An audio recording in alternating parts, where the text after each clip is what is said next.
তারপর আর কি, বহু বছর পর হঠাৎ আমাদের দেখা হবে। হয়তো চলার পথে দুজন দুজনের দিকে তাকিয়ে থাকবো ঝাপসা চোখে। দেখবো তোমার সাদা হয়ে যাওয়া চুলের দিকে, যা ছিল এক সময় আমার ভালো লাগার কারণ।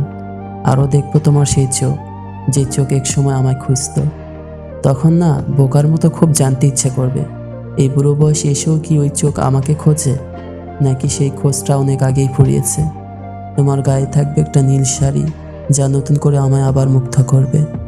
জানো, সেদিন কিন্তু অতীত টেনে আর অভিমান করে থাকবো না। অভিমানের বয়স বেড়ে গেলে তারাও যে হারিয়ে যায়, কোথাও যেন মিলিয়ে যায়। দুজন অনেকটা পথ হাঁটবো, বাতাসের তাড়নায় আপনার চুলগুলো উড়বে, আমি আর চোখে তাকিয়ে মুচকি হাসবো। হাঁটতে হাঁটতে এক সময় আপনার সব মনের কথাগুলো শুনবো। আমি অবশ্য চুপ থাকবো না, বলবো কত না কথা। সেদিন আর কোনো অভিমান নয়, খুব হাসবো দুজনে আজগুবি সব গল্পের সাথে। শুনবো তোমার নাতি নাতনির কথা, তোমার স্বামী তোমার কেমন যত্ন নেয়, কেমন করে ভালোবেসে ভরিয়ে দিয়েছিল পুরাতন ক্ষত। বিশ্বাস করো, কষ্ট হবে না, বরং খুশি হব, এটা ভেবে যে তুমি সুখে আছো। দিন শেষে যখন সন্ধ্যা নামবে, তখন আবারও দুজন দুজনকে ছেড়ে যেতে হবে নিজ গন্তব্যে। অবশেষে দুজন আবার সেই দুই পথে পা বাড়াবো।